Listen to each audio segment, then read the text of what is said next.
Hello, lovelies. I'm M.M. Ward, stroke survivor, migraine overcomer, and one of the more prolific authors you've never heard of. Welcome to Hold My Cuppa 2026. It's a beautiful life, so make sure you always open up your eyes to all the adventures. Go against the tide. Before you know it, you'll be running out of time. You should fight for who you wanna be. Don't look back on what it could have been. You'll find it. You'll find it. You can make your way across the sea. Find new places you ain't never been. Now I believe. I'll live a life that's filled with stories to be told. I'll make it through the darkness and make sure I'm coming home. Even if I'm walking all alone, I'm always coming home. I'm always coming home. My father told me it's a beautiful life, so make sure you always open up your eyes to all the adventures. Go against the tide. Before you know it, you'll be running out of time. Okay, You should fight for who you wanna be. Don't look back on what it could have been. You'll find it. You'll find it. You can make your way across the sea. Find new places you ain't never been. Now I believe. I'll live a life that's filled with stories to be told. I'll make it through the darkness and make sure I'm coming home. Even if I'm walking all alone, I'm always coming home. I'm always coming home.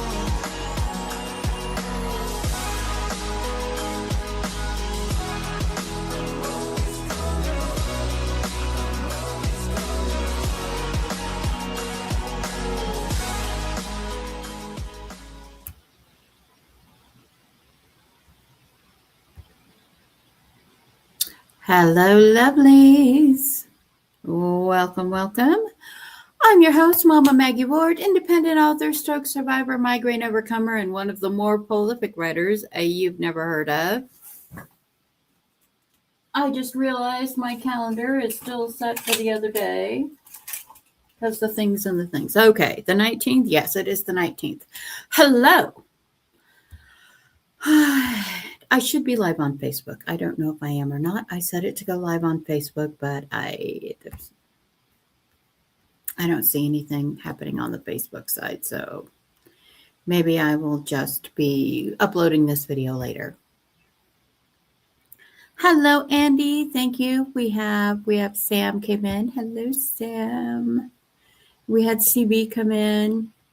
Will you select and show? Okay, what is going on with my internet? Blah. It is a thing. I am having a thing today. I'm a few minutes late because it's fine. Do you like my new office? I am now in we have turned the third bedroom into a shared office space for me, my husband, the middle, and the son-in-law. And we are currently remodeling. Let me pick this up. So we've got, of course, the snake. The snake has to be in here, but we're putting soundproofing on the walls. Shared workspace, 1, 2, 3 desk, and of course on my planner, my Kanban board, everything behind us. Oh, the Kanban board. Hold on, we have to do something. Where is it? Aha, can I get it off?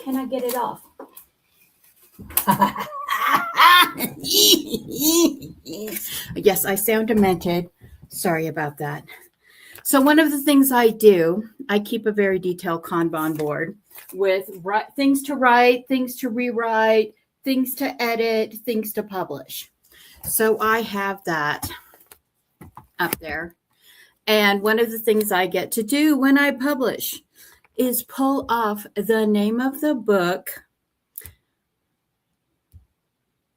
Yes, I have an evil laugh. Ha ha ha. And do this. And this is so satisfying. This is so satisfying because it's done. It's done. The Huntsman's Hope is done. And so for those of you who are new to my channel or those who don't know, April 28th, 2015, I woke up with an allergy headache. Just a normal day, going to work at the post office, doing the chores, the thing. It's April in Colorado. Everyone has allergy headaches in April in Colorado. And it just kept getting worse through the day. And it was only on one side. It was only on the left side. It was a weird thing. And I just kept taking medication, took caffeine bombed myself, just kept going. I left one post office that I was working at, went to fill in the afternoon shift at another post office. I remember that I sent out 11 parcels out of that post office those 2 hours that afternoon, and went to the bank, did things, went to the bus stop to get the kids because we're in the country and 2 miles to the bus stop. And I was sitting there and I was writing the music plan for the church that I belonged to at the time because I was the choir director. And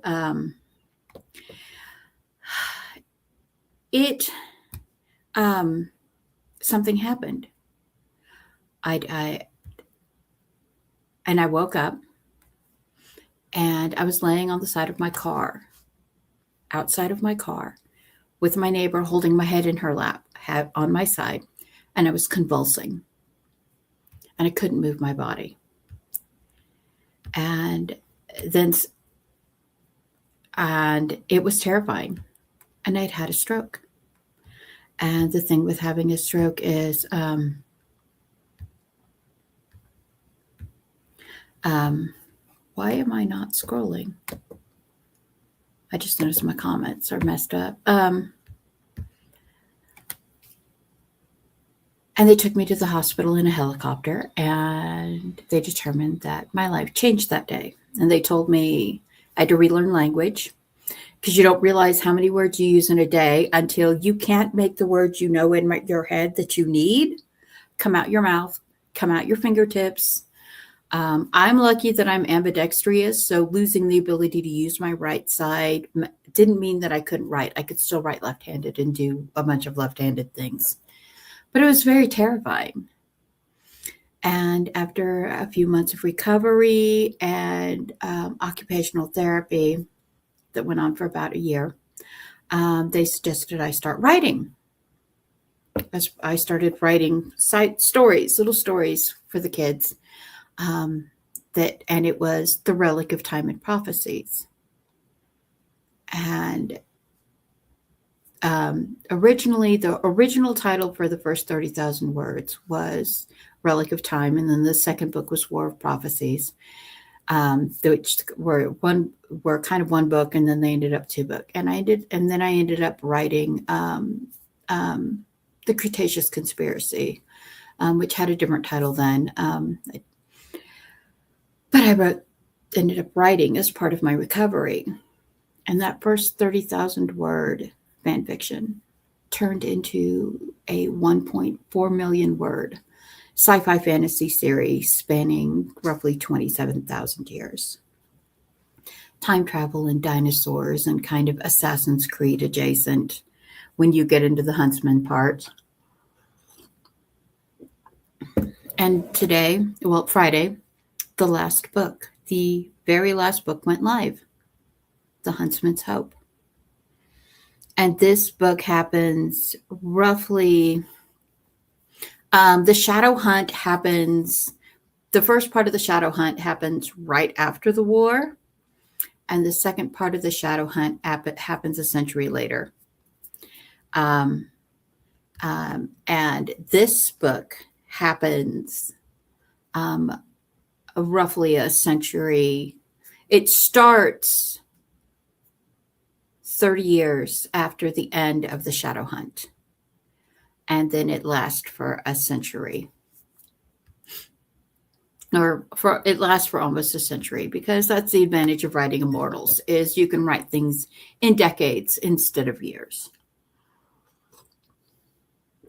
So yeah, it's crazy. And this was the final book. And I'm kind of emotional about it, because it was just like, I shouldn't even have been alive to finish it, because they told me that, they told my husband in my hearing that I was probably going to have to go in a nursing home. I was probably only going to live for 2 years. I was probably not going to make it to see my children graduate high school, graduate college, start their lives, have their children. And I'm still here because I'm just too stubborn, and I have coffee. So yeah, pretty much stubbornness and coffee. That's how my books got out. Thank you guys. So yeah, so this image, I'm going to switch it so I'm a little smaller and the image is a little bigger. Okay, so this image, originally the green, because the other Huntsman of Adamos books have Yuri on the cover, except for the Huntsman's Horror, which has Fleur on the cover. I was like, I really, this was the cover that I wanted so much, as it was Yuri on the cover of the last book. But then because I had used Artbreeder, created the images, I had this image of Fleur. And I had a lighthouse image, and I added the lighthouse image from Pixabay Images, and I have a program called Legacy that lets me put in light effects. And so I lit the lighthouse, and then I put the aurora up at the top, and so I had these two beautiful images for Fleur. And I was like, okay, do we have Yuri or do we have Fleur on the cover? And I months ago, like January, December, somewhere back then, I had put this out to my circle. Which cover do you like better? Do you like the Yuri cover? Or do you like the Fleur cover? And real quick, let me see if I can find the image of the other Huntsman covers. But so there was voting, there was back and forth, we were arguing about it, there was all kinds of things.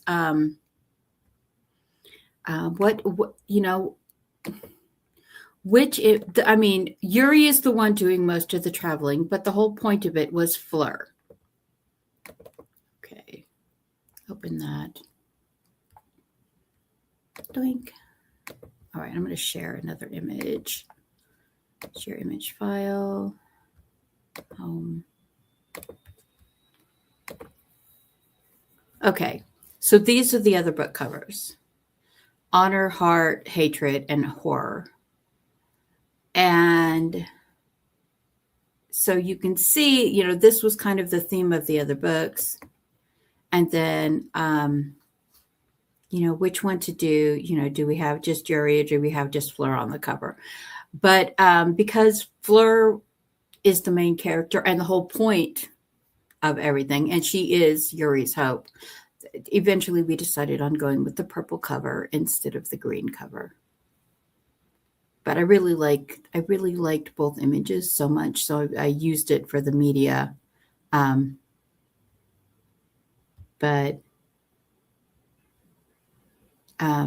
Yeah, that's where we went. And I really love how the Legacy light effects looked when I put the cover together. So, yeah. All right. Where am I? It is almost the 15-minute mark. So I need to read you. Come on, add to stage. Why?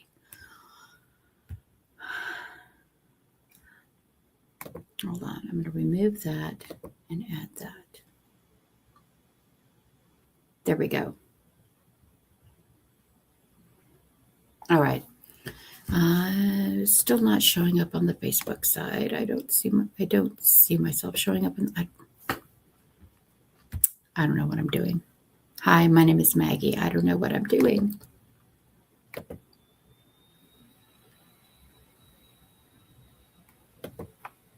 All right. It's fine. So The Huntsman's Hope is book 6 in the Huntsman of Adamos, because Shadow Hunt was book 5 in the Huntsman of Adamos. And Amazon would let me cross over the two, which that was so annoying to me, is that Amazon does not have a way to have something like a crossover book listed in 2 different series. The author can put it on the cover, and then you have to fight with Amazon to have both on the cover, but and to have both on the front matter. But you can't put the book in both series at the same time on Amazon. So I don't know if that's something you can do on any of the other platforms. I know you can't do it on Draft to Digital. So, but yeah. So this, and then this one happens after that one. So this one is Huntsman of Adamos number 6. It is the Relic of Timewar number 14. It is the postquel. It is the book, the end of the entire series. But I do leave it open at the end to go on to write the Schism War, which is already like drafted out it's going to be a longer duology, possibly a trilogy. I've got it to where I can break it into 2 or 3 depending on the word count, because with these books I tend to write them all at once, which is why the original Relic of Timewar books there were 5 books of roughly 250 to 300,000 words each. The original books, before I broke them up into the Relic of Timewar series. Hello, Eva. Yes, thank you. Thank you very much. And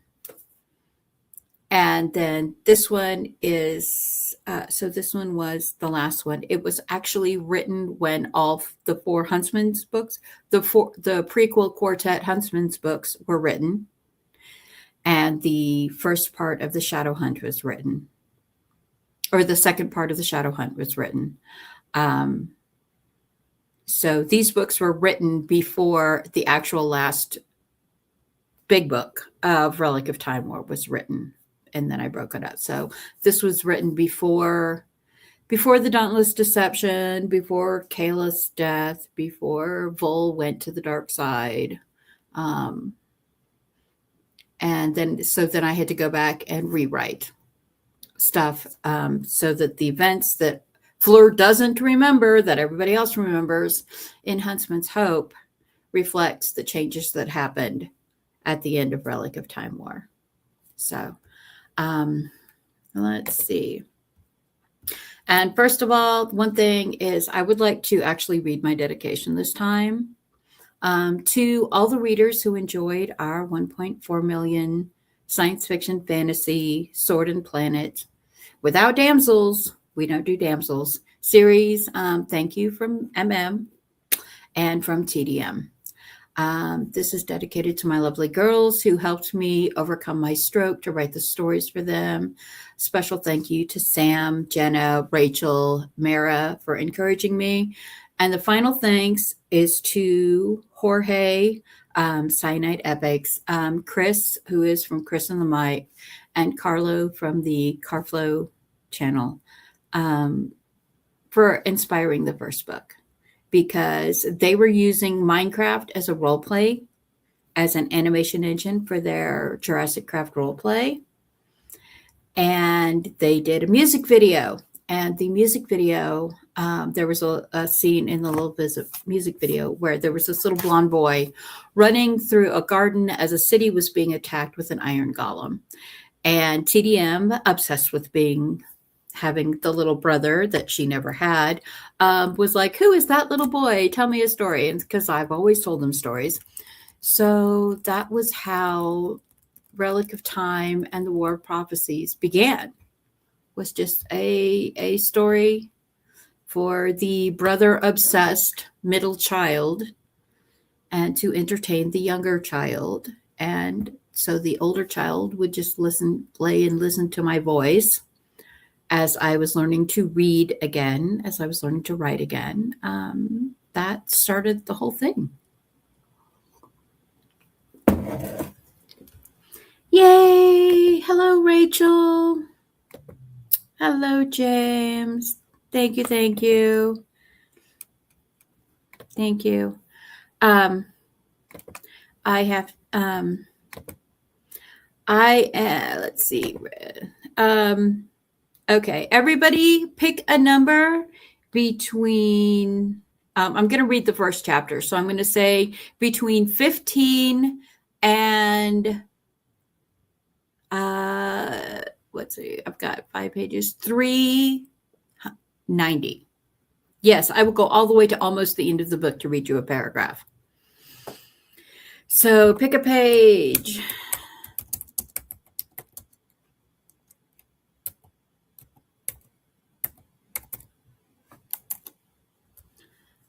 And I'm going to read. Why did you let them convince you that your hope died? High Lady Illamina of Yalfrial. The huntsman Lord Urieth left the house of Adamos to live and teach at the remote academy for huntsmen and foresters on Meridian 4. As the lord of the renewed house of Yalfriel, his mother's house, he is now one of the lowest ranked royals and cares not as he grieves his sealed one. On a night over 3 decades after Daisy's death, he hears her screams in a nightmare. Every morning after, he wakes before dawn to the sound of her singing. It is slowly driving Yuri insane. Then his mother visits him in a dream and tells him the truth. She is alive. Yuri faces the longest, hardest hunt of his life against the wishes of the king, the mage lord, the master healer, and their allies. Told he will be imprisoned for trying to find her, he decides he would rather die without his hope. She is out there, hidden somewhere on one of the many kingdom worlds, with the son he never knew she bore him. Hidden away from her enemy, the now disabled Daisy believes she is Fleur, a former concubine turned blind lighthouse keeper. She barely remembers anyone from the house of Adamos or the Shadow War because the only way they could save her life was erase her memory. The effects of the memory-obscuring enchantments are dangerous. Every year, the amnesia magic becomes more unstable, and Master Healer Asha is convinced that remembering everything at once will kill her soul-sick mother when it breaks. So yeah, that is what is going on. That is the blurb for the book, and the prologue, the first chapter is, why is it doing this? It's called A New Beginning. A large multi-use vessel of Oceania's fishing, crabbing, and seaweed harvesting fleet arrived at the small port of Soldiers Cove on the easternmost coast of Arbor Isle, the first but smallest of the 3 largest islands of the Southern Star Archipelago. Master and Commander Vol and his elderly human wife, Moira, got off with his distant blind cousin, Winterfleur. They moved into the stone cottage by the lighthouse. A dozen retired warriors from the Shadow War and their families live in the small fishing and farming village called Soldiers Cove. Many beyond the town were told the blind woman survived the many attacks on Jura. Her scars and memory loss were a source of curiosity, but learning her recovery took a century and a half in a healing sarcophagus because of the severity of her wounds earned much kindness from her fellow veterans and their families. 19 months later. The blind lighthouse keeper, Winterfleur of the House of Valent, held her newborn son. She traced his face with his fingertips so she could see him in her mind. "He's so beautiful," she murmured. "So what are you going to name him?" Aunt Moira asked, while healer Cassandra packed away her things. "I think I'll name him Uliath, after his father, Ulith," Fleur murmured, wondering about the archer she could barely remember. She adjusted her son to nurse, then held out her hand. "We can call him Yuli." Yuli? Sounds like the name of a child who will cause all sorts of mischief. Moira was grateful her foster sister no longer had the magic to read her emotions or the sight to see her tears of bittersweet happiness. As they waited for the child to finish nursing, Bull went downstairs and left the house. Going into the village, he went to the house of a retired guardsman. "It's a boy," he said to the waiting men. "Mother and child are strong and well."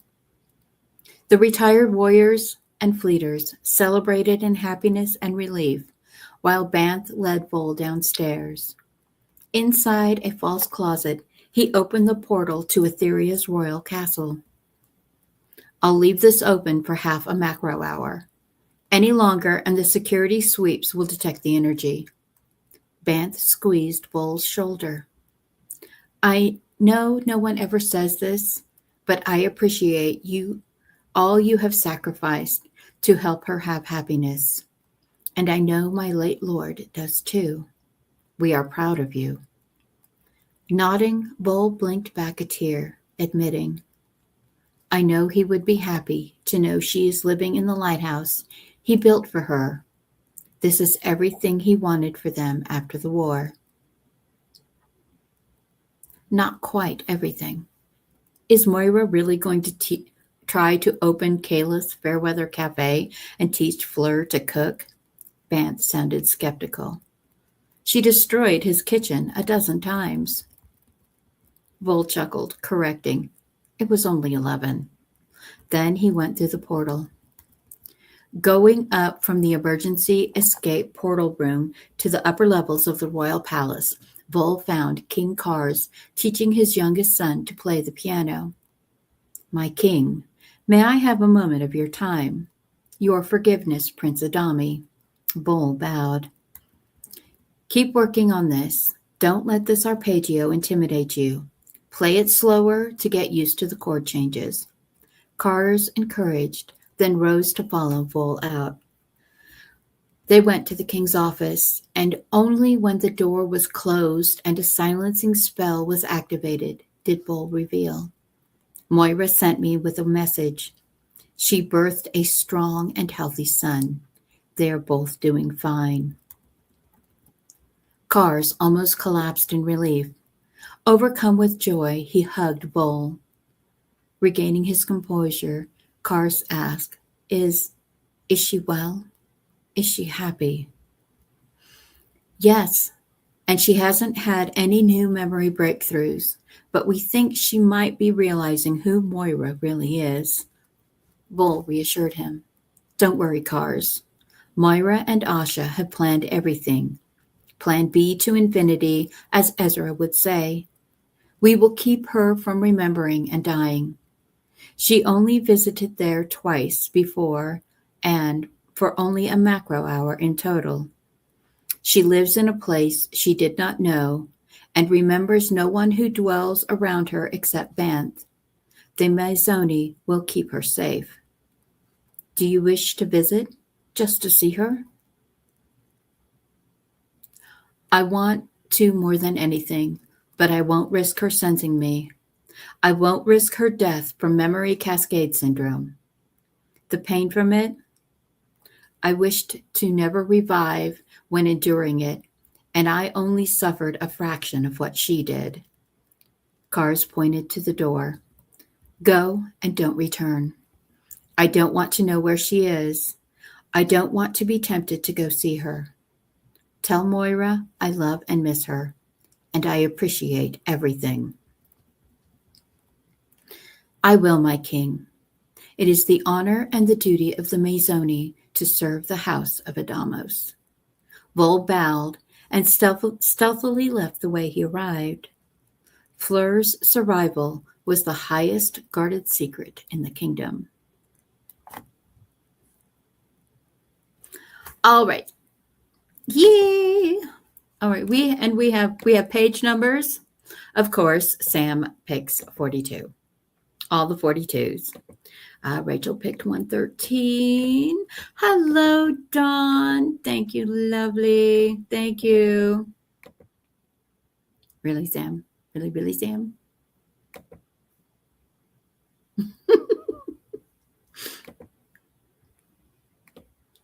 Thank you. Thank you, CB. Tell your mother I appreciate it. Hello, came in while stuffing my face. Lol. Yes. Okay. All right. Time to go through the numbers. Okay. Page 42. Going down. Scroll. Page 42.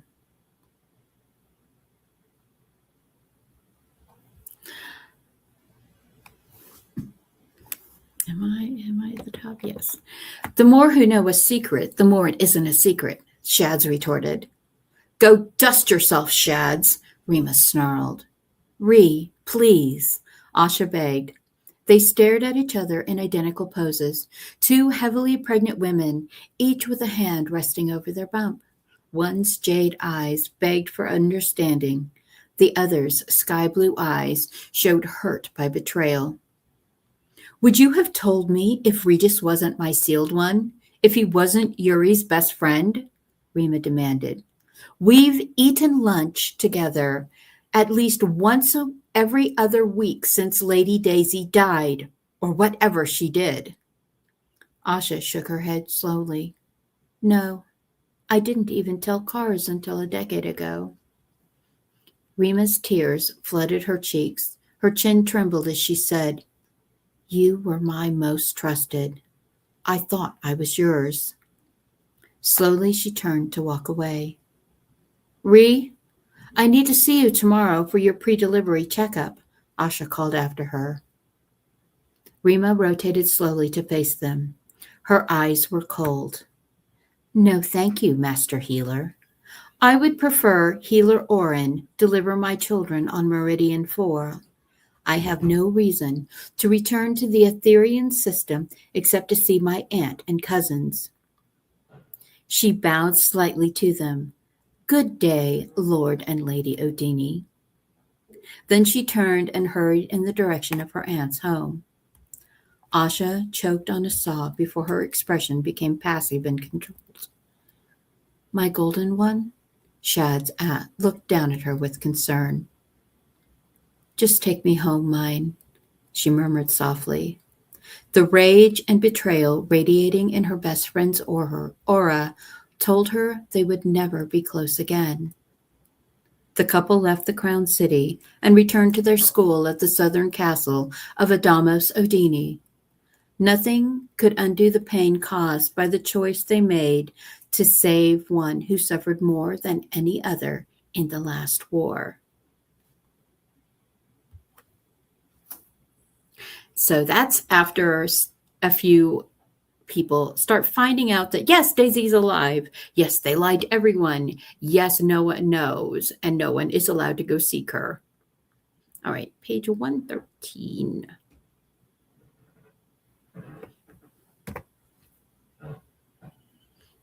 Okay, hold on. I need to go up slightly.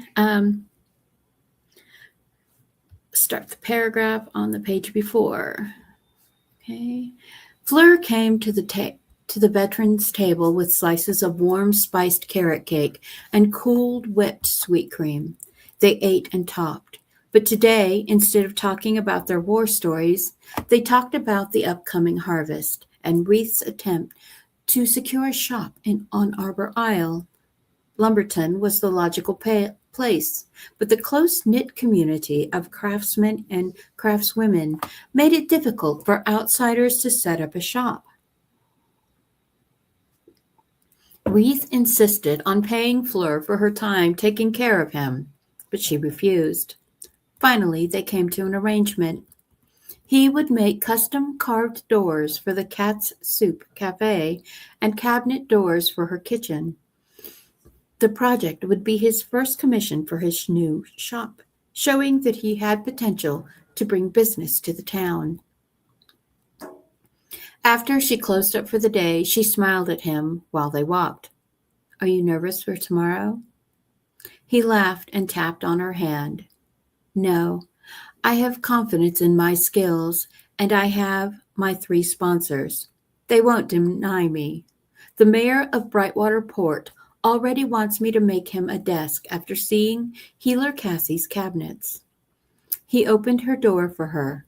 "Are you nervous about the school?" Fleur sighed as she hung her cloak. "There should be schools on each of the larger aisles, and not just Whitewood.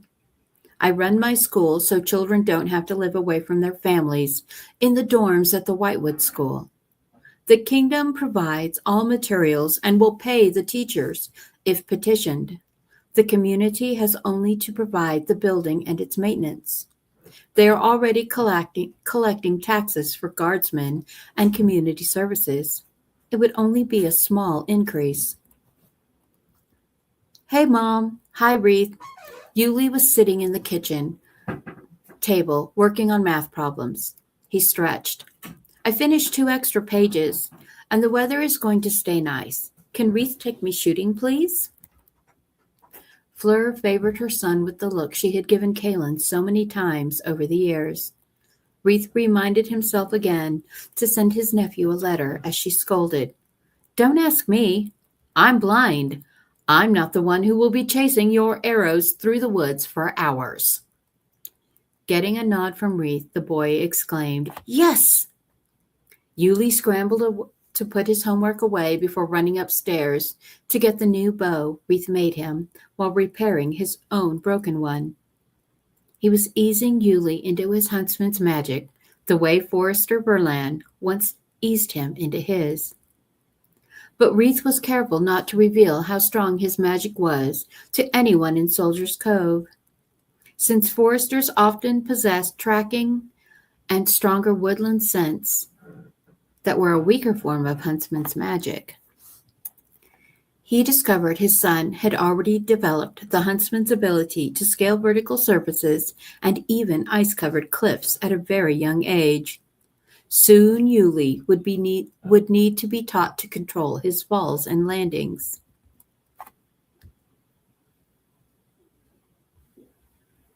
Okay, go back. Okay. New comments. All right. Numbers, all the numbers. Okay, page.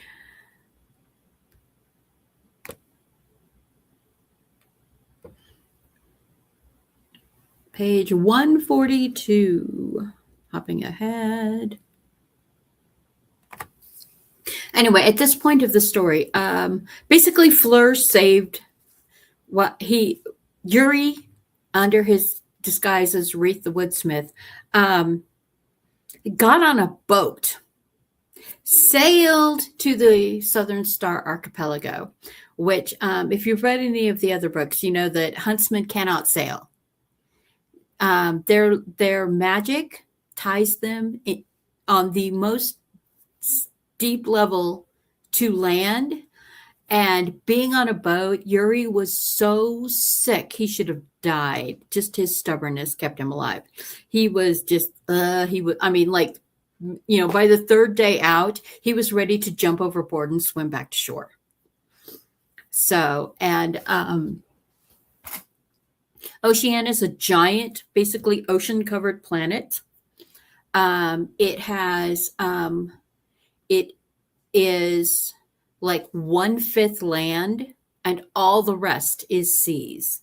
So it's a giant water planet that is basically, if you compare it to the Sol system, Etheria is where Earth would be, and Oceania is is where Mars would be, and the bulk of the planet keeps it from being like a frozen chunk, and it's got a very thick atmosphere. So I did so much planetology research for these planets. So you have this giant water planet, and the Southern Star Archipelago is where a larger continental mass was at one point, but something hit it. Something from space smacked Oceania right on the top of that continent, and went back when the planet was called Atlasy, and that was probably 50, 70,000 years ago. They're not sure, but there's this very strange rock, especially on Arbor. That means normally Etherian children do not get access to their species' innate magic until their first century. Sometimes children in their 80s will start showing their magic, bits of their magic early. But the thing with the Southern Star Archipelago is all of the kids who are genetically predisposed to having Etherian magic, they all start showing their magic in their 40s. The children who leave and never come back, who leave when they're little to start school because there's no schools there, so a lot of families send their kids away, they don't develop their magic early. Those who leave and come back, they start developing magic early, but not as early as the children that live in the Southern Star full time. So that's why Yuri is like, I've got to start teaching my son his magic now, because he already has access to it. He has access to his magic decades earlier than he should. And it's not just like a little bit of magic here and there. It's like all of his magic, like climbing and running and jumping and sensing the weather and knowing if an animal's pregnant or something. So there is something in the Southern Star that creates elevated magic levels. And unfortunately, it's also affecting Fleur. So she is struggling. The memory charm she put in the Huntsman series, you see her, she puts a memory obscuring charm on herself. And Asha and Shads have put a amnesia charm on her, a memory obscuring charm to cause amnesia on her, because literally when she comes back from the Cataclysm War and the timeline convergence, the grief and horror and trauma of 2 lifetimes is literally causing her soul to hemorrhage. She is literally dying from the trauma of 2 timelines. And the only thing they can do to save her is you don't remember anything. You're just this person. And they take the few memories that have leaked through and they kind of weave together this fake life so that she doesn't remember anything more. Thank you, Eva. It's fine. Yeah, my oldest will be listening to me read and she'll literally be like, just so fast because she's just, that's a thing. It's a thing. When you have someone who reads to you as a child, sometimes if you hear them reading to you as an adult, it's just like, okay, time to sleep. That reflex kicks in. Okay, so I need 142. I need page 142. That page?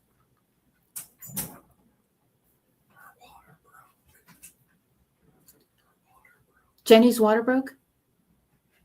Eee! Grandbaby's on the way! Okay. So, you can talk. She's progressing slowly. She said no rush. Don't. Yeah, we can't. It's not we can't. She just. Yeah. It's taken a long time. She did ask if we could go check in on her dogs. Okay. All right. As soon as I finish the stream, I will. Okay. Yay. Update on the Grand Bean news. We just got the call. The youngest water broke, and she is progressing very, very slowly. They're saying it's going to be many, many hours. But yeah, Grand Bean inbound. Yee. We're waiting to go to the hospital because it's limited waiting room space, and we would basically be like either in the waiting room or sitting out in the car. So yay, the Grand Bean. What is today? Today is the 19th. So I don't remember who has. I think her sister-in-law has today on the birth guessing. No, it's her Aunt Bethany. Her Aunt Bethany has today. Yay! Thank you. Ha ha ha. Yes, okay. Technically, it is outbound. To Grand Bean. Yes, okay. Where was I? What was I doing? I was. Okay, it's fine. Yeah, she just called to tell that the water broke. She's at the hospital. They've just checked her. She's progressing slowly. So yeah. Eee! Okay. Happy day. Okay, what page do I need now? Page 142. I'm at 142, right? Yeah. I think that's where I'm at. Okay, page 142.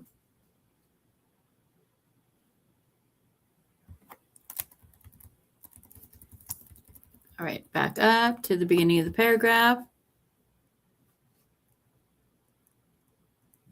Drink this. Banth offered him a bottle of cold spiced tea. Reith's Huntsman sense told him it was laced with truth potion from the first sip. He forced himself to take two big swallows. He coughed, then took another. He was going to have to be very careful how he answered any questions for the next several macro hours. They have okay, so a theory in time, because of the length of the planet, they have their hours are called macro hours.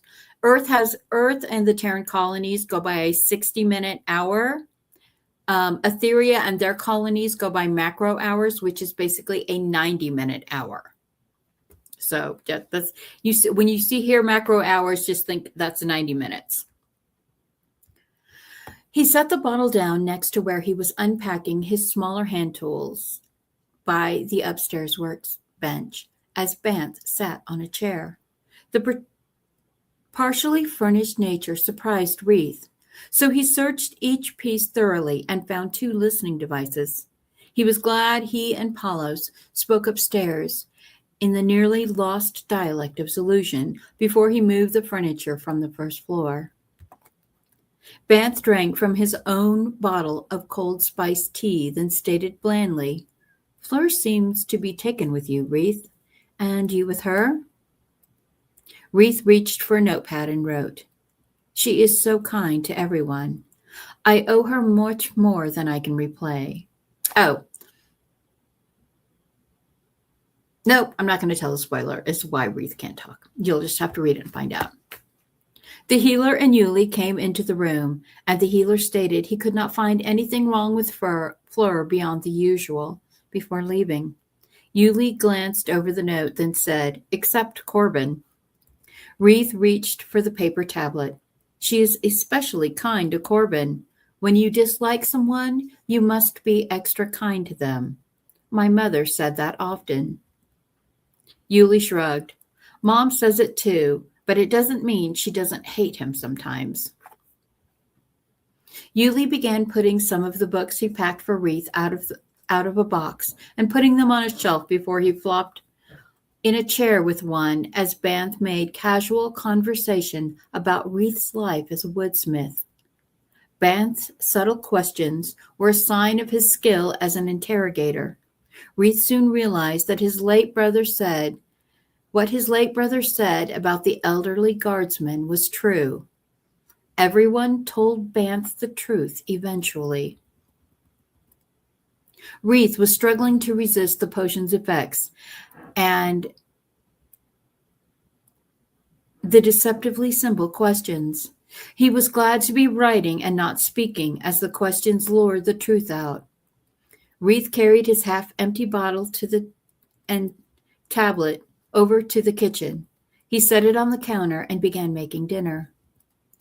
So, Callie said you almost died sailing here. Why would you risk such a trip just for some wood? Reith wrote quickly and handed the tablet to Banth, who moved to one of the bar stools pulled up to the counter that separated the kitchen from the living area. I was working for the Lord of Thanosa, doing a mosaic inlaid floor. Lord Abriath of Adamos tried to hire me away to make a room for his wife, Princess Sereni. We made an agreement. I would do the room after I finished the floor. He paid my passage to select the wood. I did not know it would be so bad. Callie saved my life. Yuri purposely used Ireni's Zolusian name and title like the other Relic refugees. Working for the king's uncle is an impressive commission, Banth praised him.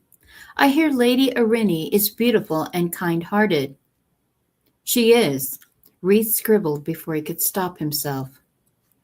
He turned back to the potatoes he was cutting up and made a small gesture to Fishlover. The giant gray cat jumped to the bar top and sat next to the bottle. He started chopping carrots, then made another subtle gesture, and Fishlover knocked the bottle off the counter and onto the floor where it shattered. Evil cat, Banth grumbled as Yuli picked the feline up off the counter. Sorry, Reith. Fish gets bored, Yuli apologized. Reith patted Yuli's shoulder before he bent down with a towel. He stood and wrote, just like a cat, always causing trouble.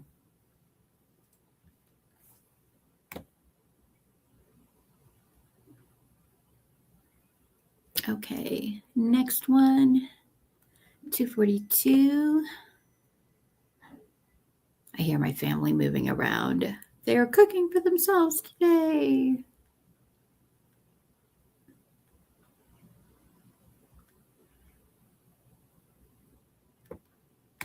$242.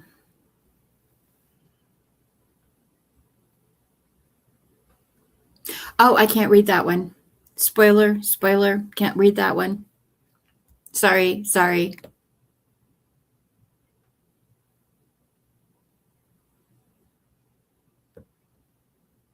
see, 269.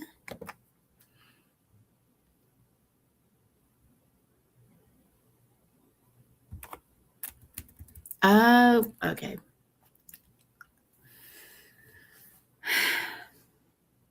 The only way Reith could warn Banth was put an arrow in the floor next to his false leg.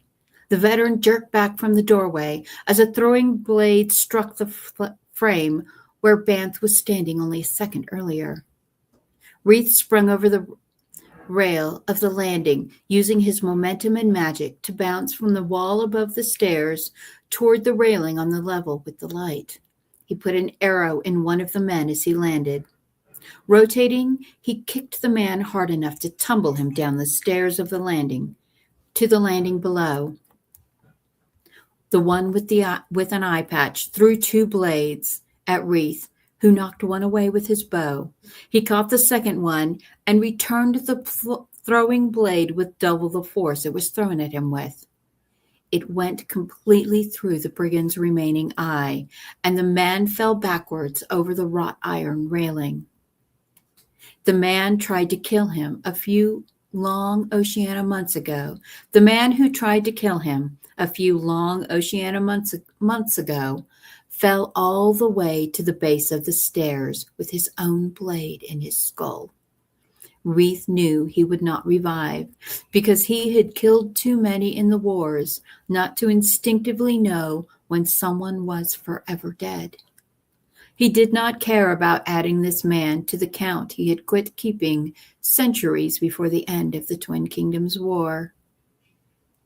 Reith whistled in code to Banth that the second man was wounded on the level below the light, and he was with Fleur.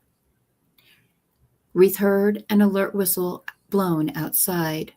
I'm coming, Reith, Banth yelled up to him. Wreath knelt over Fleur. The first thing he noticed was the large lump forming on her forehead. Her heartbeat was fluttering erratically like a wounded bird.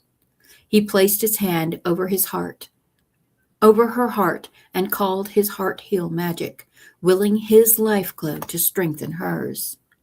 As with every time before, when he used his heart heal magic on her, there was a flash of oracle light. He knelt, cradling her unconscious form in his arms in her room of light. It was back where it should be in the celestial veil. The walls and floors were no longer crumbling. He was horrified to look at her face and see tears of blood leaking from her eyes. A bottle of her eye drops rested in her hand. They felt tainted.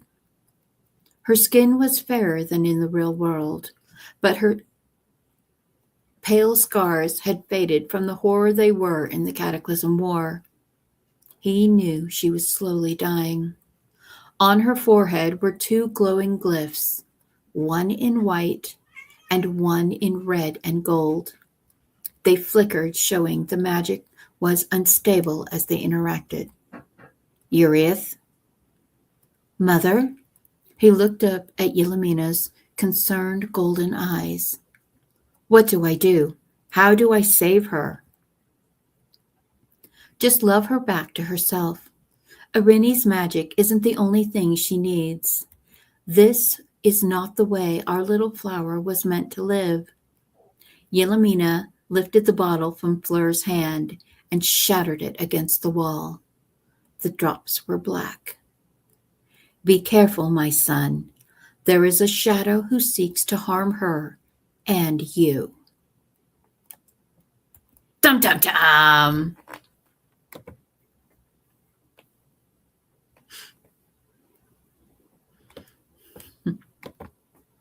Fish Lover has been such a character through since the whole series. Everybody loves Fish Lover. The Grand Bean, yes, Grand Bean, Grand Bean.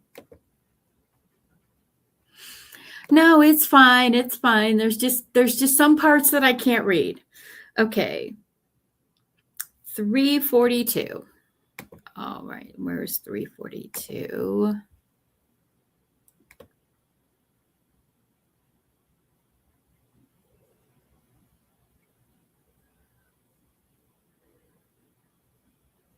Can I read this page?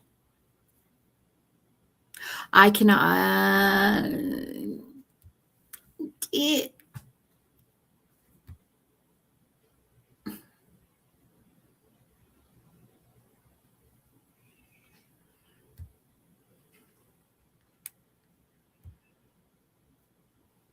Okay, I'll read it. It's going to be very out of context for what's going on. So yeah. Daisy's voice spoke to the minds of the royals, calm and almost emotionless. There are 18 total. 1 is asleep on the first floor, 10 meters forward and 3 left from your position. In the room that holds the base of the main stairs. 5 are on the second floor, in the center room at the south wall. They will be directly above you when you enter. In the room above those are 7 more. 2 are fleeing down the back stairs at the northwest corner with the body of their friend. He will not revive. She paused, and emotion wavered in her mind's voice. I taught his little sisters. Finish the tactical, Cars prodded. All have weapons, some with dark enchantments, requiring at least protection 2 armor. She paused again, then in a frightened tone, Mind whispered, Damien is hitting and cutting my body. He said I'm the Oracle, but I'm Fleur. That's the name Mina gave me. He is hurting me, but I'm hiding. I can't let him find me. Stay in your mind, Fleur. He cannot reach you there. Wreath pushed the thought into her to her desperately as he led the others through the building. What if I can't? came back the frightened mind whisper. Sing to us, Daisy, like you did when you were trapped in the dust. Sing to us to drive away the darkness. A breath willed her to hear him. A breath, you lived. Did Sereni? I used to sing after he hurt me. I don't want to go through it again. I'm sorry I burned your bodies, but the Lord of Shadows would have necromanced them. I used Siren's magic to sing to it, but it didn't come.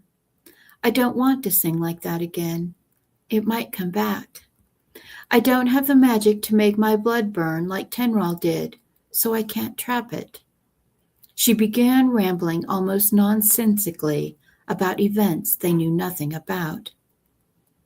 Sing like you are singing to Yuli, Wreath begged her. The words to May It Be stuttered between gasp exclamations of pain. Wreath sensed Corbin cutting her with a cursed blade, like the one he tried to kill Wreath with. The return of her powers meant he could hear and feel her like before, but there was no filter, and his agony poured into his soul like lava. Hang on, Fleur, we're almost there. Sing another song. Just keep singing. Wreath encouraged mentally as he viciously decapitated one of Corbin's new recruits. Shads held a room of silence enchantment around the walls so the brigands would not be aware what was happening below their feet. Fighting in front of the mage, Stasia killed the last in the room, then they charged toward the stairs. The mage surrounded the next room with another silencing enchantment as he, the two huntsmen, the protector, the Mazzoni, and the king rushed in. The shadow is in there. Cars glanced at his uncles. It's emerging.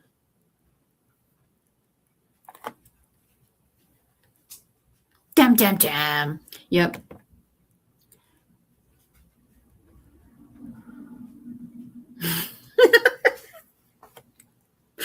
The number 42 is not the only answer to the universe. It also contains spoilers. And Mama went, yes, it's not on purpose. It's not on purpose. All right. Okay, so those are the readings. Those are the parts. Unfortunately, somebody living on the island with Fleur has a shadow seed in him. So even though the shadows were defeated, there are still some of those who are a little bit contaminated, and the shadows want Daisy Fleur. They want her back. They want her back as the Dark Oracle. They want her back to bring the Shadow Kingdom back, even though she wiped out the devouring entity. They are kind of a separate race from that, and they believe that she, who was chosen in the far distant ancient past of the Huntsman's horror, that she who was chosen could still be their queen. And there's things plotted for the Schism War, if I ever write it, that the shadows are still after Daisy's sons, because the sons of the Dark Oracle, to be the marauder, the murderer of worlds, to be the conqueror, the king that destroys. The prophecies always happen twice. And just because Kaelin became the peacekeeper does not mean that Yuri's third son won't become the murderer of worlds. Okay. Shh. We're not telling ourselves the story yet. We have other books to write, other books to edit, other things to do. We have in September, the last of the Pagosa Cliffs books called Cards on the Table will be out. September 17th. Pre-sale is set. This October, A Wolf, a Witch, Cat, and a Werecow will be coming out. Still playing with the title of that and really, really leaning into the really super long title of The Wolf, the Werecow, and the Quest for the Luna's Omega's Rejected Bro Cousin, because that's just fun. I'm hoping to put out one of the Devoted Sisters books this year. I've been doing like my break edits when I need a break from the main editing things. I've been doing edits on Cowboy a la carte and Tiger Lily Inn. One of them will be coming out this year because my hummingbird muse is like, let's go here and let's go there. All the Words August coming up starting on August 1st. We will be doing All the Words August again. All the Words August is it's a writing challenge. It originally started as the August 80K like a decade ago. My friend who was doing it passed away. And I kind of just kept going with the challenge on my own.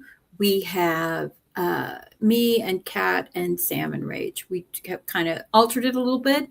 So now it is a 3-level writing routine challenge. We have 3 word tiers and we have 3 day count tiers. The day count tiers are 31 days for the month, 21 days for the weekday writers, and 10 days for the weekender writers. The word count tiers are 18K, 48K, and 80K. So you can pick your day counts, you can pick your word counts. I don't have a project yet for this. I have tons of story seeds. But squirrel brain, grandmother about to be a brain, all of that stuff. Haven't got it there. I've not picked a project yet. I'm probably actually going to not do the 80K this August because I will have the new grad bean. So yeah, it's going to be wild. I am so excited that Hope is finally published. Hope is finally published. I believe you can still get Horror Live, and I think Shadow is still on. I had a postie with all my sale notes on it, and it is gone. It is gone, and I don't know where it went. But I think Shadowhunt is still on sale for 99 cents. I think today's the last day for that. Huntsman's Horror is free today and tomorrow. I think is the last day that is free. I can't remember if Hatred is still on its freebie days or not. I think the last day for that was yesterday, actually. But yeah, I've still got 1 free book and 1 sale book. And Shadowhunt is $2.99. I'm leaving it at $2.99 for now, for the rest of the quarter. And Huntsman's Hope, I'm leaving it on the $2.99 pre-sale price, so it is still available. I really appreciate everyone who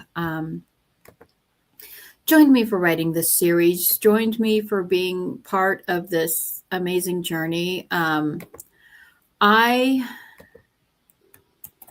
can't believe that we're finally publishing the last book of this.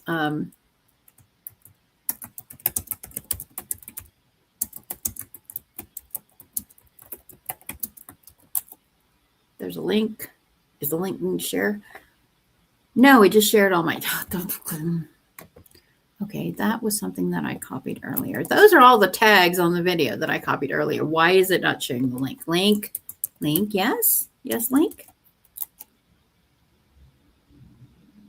Okay, I don't know why, but when I type anything into the post comment, I cannot see what it is. Anything I paste in there, I can't see what it is until I hit the share. I don't know. I'm having a day. It's a day. And I'm going to be a grandmother today or maybe tomorrow. I don't know. I'm praying to goodness that she does not end up in 40 hours of labor like I did with my first one.